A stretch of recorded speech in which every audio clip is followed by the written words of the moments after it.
Hello friends, আশা করি তোমরা সবাই ভালো আছো। আমিও খুব ভালো আছি। চলে আসলাম মন্দারমণির লাস্ট পার্ট। তো আমরা তো আগের পার্টে দেখেছিলে যে খাওয়া দাওয়া করে দুপুরবেলায় ঘুমিয়ে পড়েছিলাম। তার আগে ভালো সুইমিং পুলে স্নান টান করেছিলাম। তো দেখো এখন তো আমরা বেরিয়ে গেছি বিকালবেলা। তো আজকে কিন্তু প্রচুর হাওয়া ছিল আর কোনো বৃষ্টি ছিল না, মানে খুব সুন্দর ওয়েদার ছিল। আর তোমরা বুঝতেই পারছো প্রচণ্ড পরিমাণে হাওয়া ছিল। তো দেখো এখন আমরা সি বিচে যাচ্ছি।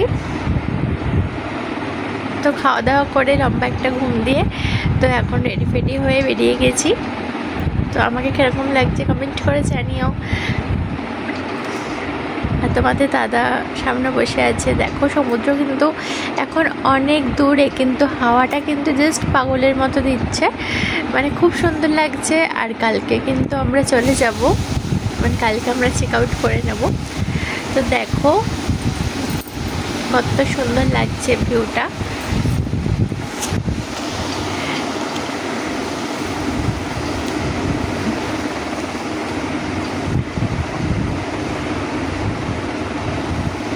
তো কালকে যেহেতু চলে যাব, তো একটু একটু মনটা খারাপ করছে যে আজকে মন্দারমণিতে লাস্ট সন্ধ্যা।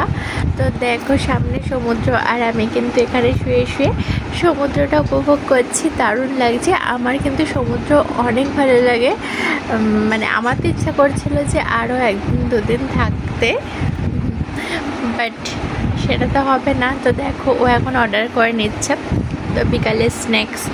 তো দেখো আমরা তো বসে বসে এনজয় করছি আর অর্ডার করে নিয়েছি। দেখো এটা হচ্ছে একটা সোডা ছিল। তো সোডাটা কিন্তু দারুণ ছিল। তো সমুদ্রের সামনে বসে বসে মানে পাগলের মতো হাওয়া খেতে খেতে উপভোগ করতে করতে জাস্ট খুব সুন্দর লাগছিল, মানে বলে বোঝানোর মতনই নয়। তো তার মধ্যে আমি আমার মাকেও ফোন করেছিলাম, তো মাকেও দেখালাম ভিডিও কল করে। তো তারপর শাশুড়িকে ফোন করেছিলাম।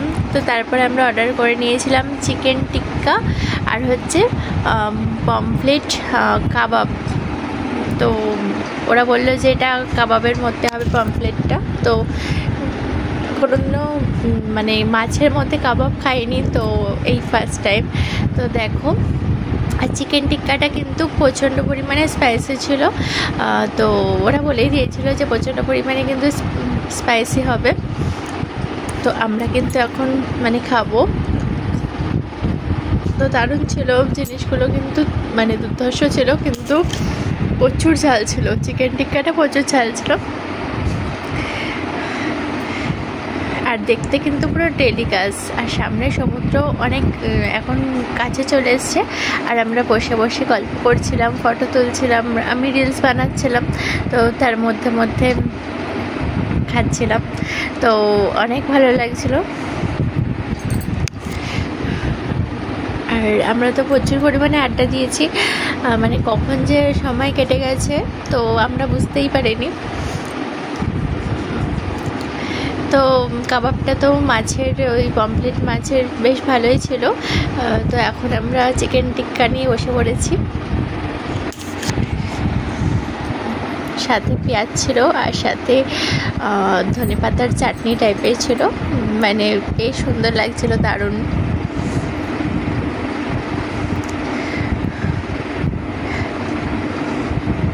তো অনেকদিন পর একটা ঘুরতে আসলাম। লাস্ট মানে মে মাসে মনে হয় না জুন মাসে দীঘাতে গেছিলাম। তো দেখো এই বিড়ালটা কিন্তু আমাদের খুব চিনে গেছিলো। আগের দিনও আমাদের পায়ে এসে বসেছিল, ম্যাও করছিল। তো আজকেও চলে এসেছিলো। তো ওকেও আমরা কিছু খাবার দিচ্ছিলাম, আমরা খাচ্ছিলাম। তো দেখো আমরা রুমে চলে এসেছি। বাইরে বৃষ্টি পড়ছিল তাই রুমে চলে এসেছি। তো তারপর বৃষ্টিটা একটু কমলো, তো আমরা একটুখানি বসেছিলাম অনেকক্ষণই, বেশ বারান্দায় বসেছিলাম। তো খুব সুন্দর লাগছিল, মানে হাওয়া দিচ্ছিল, বেশ ভালো লাগছিল। তো দেখো তারপর আমরা রাতের খাবারও কিন্তু অর্ডার করে দিয়েছি আর রাতের খাবার কিন্তু চলে এসছে। ও তারপরে ও মাই গড বইটা হচ্ছিল টিভিতে, তো সেটাও আমরা দেখছিলাম। তো তো দেখো আজকে আমরা অর্ডার করেছি পাঞ্জাব চিকেন আর হচ্ছে বাটার তন্দুরি রুটি। তো রুটিটা কিন্তু খুবই সফট ছিল, মানে প্রচণ্ড পরিমাণেই সফট ছিল। তো আজকের মানে সকাল থেকে রাত অবধি খাওয়া দাওয়া তো বেশ ভালোই হয়েছে, মানে অনেক মজাও হয়েছে। তারপর সুইমিং পুলেও ডান্স করেছি। রাত্রিবেলা সুইমিং পুলে নামলাম না, তারপর আবার জামা টামা ভিজে যাবে, তো তাই জন্য আর নামলাম না। তো দেখো, আর এই বাটার তন্দুরিগুলো কিন্তু প্রচণ্ড পরিমাণে সফট ছিল, মানে খুব ভালো লাগছিলো খেতে, মানে বেশ ভালো হয়েছে, মানে 2 দিনের খাওয়া দাওয়া মানে আমাদের খুব ভালো হয়েছে। আর এই পাঞ্জাবি চিকেনটাও মোটামুটি ভালোই ছিল।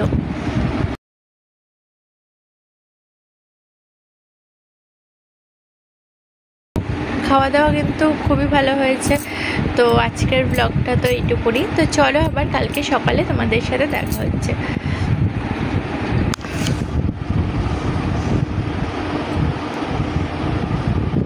Hello friends, good morning. তো দেখো সকাল হয়ে গেছে, আর এখানে কিন্তু প্রচণ্ড পরিমাণে বৃষ্টি হচ্ছে, মানে প্রচণ্ড পরিমাণে পুরো মেঘ ভাঙা বৃষ্টি। আমরা তো বেরাতেই পাচ্ছি না, সকাল থেকে বেরাতে পারিনি। সকালবেলা ভেবেছিলাম একটুখানি সমুদ্রের পাড়ে গিয়ে কিছুটা সময় কাটাবো, কিন্তু সেটা হয়নি, কারণ এখানে প্রচুর বৃষ্টি হচ্ছে। তো তারপর টিফিন খাবো, তো আমরা তো ভাবছি যে কীভাবে যাব। তো বৃষ্টিটা একটুখানি ধরেছিল, তো তখন আমরা চলে গেছিলাম ব্রেকফাস্ট করতে। তো আজকে তো আমাদের চেক আউট, তো ব্রেকফাস্ট করে তো ভেবেছিলাম যে ব্রেকফাস্ট করে একটুখানি বসবো সমুদ্রের পাড়ে, কিন্তু যা বৃষ্টি হচ্ছে মনে হচ্ছে বসা যাবে না। তো চলো দেখা যাক তবুও কি হয় না হয়। তো দেখো আমরা রেস্টুরেন্টে কিন্তু চলে এসেছি। তো আজকে খেয়ে নেব। তো কালকের যা যা ছিল মেনুতে আজকেও কিন্তু ঠিক তাই আছে, কিন্তু কালকে উপমা ছিল, মানে সুজির পোলাও, আর আজকে কিন্তু চিড়ের পোলাও আছে। আর মোটামুটি সবই এক আছে। আর কালকে আলুর তরকারি ছিল, আজকে ছোলার ডাল আছে তোমার পুরীর সাথে, না হলে মোটামুটি সব কিছু একই ছিল।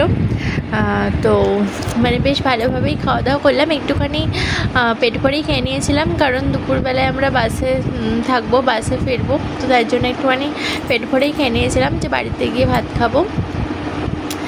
তো দেখো আমরা তো ভেবেছিলাম যে একটুখানি সমুদ্রের পাড়ে বসবো, কিন্তু পুরো বাইরে পুরো একদম সাদা বৃষ্টি পড়ছিলো। আমরা তো মানে ভাবছিলাম যে আমরা হোটেলে কী করে যাব। তো আমরা অনেকক্ষণ রিসেপশনে বসেছিলাম, আর এখানে একটা দোলনা ছিল, তো বসে বসে আমি দোলনা চড়ছিলাম, বেশ ভালো লাগছিলো।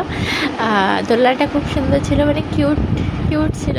আর বাইরে তো মানে বিশাল পরিমাণে বৃষ্টি হচ্ছে, তো আর সমুদ্রের পাড়ে তো যাওয়া হলো না। তো তারপরে তো আমরা তো একদম দৌড়ে রুমে চলে গেলাম। তো রুমে তারপর ফ্রেশ হয়ে তারপর কিন্তু বেরিয়ে গেলাম চেক আউট করে। তো চলো এখন বেরিয়ে যাচ্ছি মন্দারমণি থেকে। এই 2 দিন অনেক ভালো কাটালাম, অনেক সুন্দর এনজয় করেছি, দারুণ। বাট মাঝখানে বৃষ্টিটা হয়ে একটুখানি ইস্যু হয়ে গেছে, যদিও এখন বৃষ্টিরই টাইম, বৃষ্টি হবে জানতামই। তো দেখো আমরা তো বাসে উঠেও পড়েছি, আর বাসটা কিন্তু বেশ ভালোই ছিল, মানে একটুও প্রবলেম হয়নি। আমার একটু বাসে প্রবলেম হয়, কিন্তু আসার সময় যাওয়ার সময় কোনো প্রবলেম হয়নি। আর এসি বাস ছিল, আর একদম পেছনে আমরা বসেছিলাম, বাট কোনো প্রবলেম হয়নি। তো তারপর দেখো কোলাঘাটে এসে আমরা দাঁড়ালাম। তো কিছু টুকটাক মানে এখানে খাবো। তো দেখো এখান থেকে ছোলা নিয়েছিলাম, মানে ছোলা মাখা ঝাল করে। তো তারপরে আমরা ছোলা মাখার পরে নিয়েছিলাম, আমি বলছিলাম যে এখানে চপটা খুব ভালো। তো তারপরে দেখলাম যে পাশেই এখানে মেচেদার চপ মানে বিক্রি হচ্ছিলো। তো এই মেচেদার চপটা আমার খুবই ভালো লাগে, আমি যখনই দীঘা যাই তখনই মানে এই চপটা আমি খাই। তো তারপরে ছোলা মাখাটা নিয়েছিলাম। তো ছোলা মাখার পরে তোমাদের দাদা গিয়ে চপও নিয়ে নিল। তো বললো কি চপ খাবে, আমি বললাম যে বেশি চপ খাবো না, শুধু আলুর চপই খাবো। তো দেখো আলুর চপ নিয়েছি আর খেয়েও নিয়েছি। তো আর আকাশে কিন্তু প্রচণ্ড মেঘ ছিল, মনে হচ্ছিল বৃষ্টি নামবে। তো তারপর আমরা বাসে উঠে গেলাম। তো বাস কিন্তু তারপর আমাদের ছেড়েও দিয়েছিল। তো চলো বাস থেকে কিন্তু আমরা নেমে পড়েছি, এখন কিন্তু বাড়িতে যাচ্ছি। তো চলো ব্লগটা এখানেই শেষ করছি। মন্দারমণির ব্লগটা কেমন লাগলো তোমরা জানাবে, লাগলে একটা লাইক করে দিও।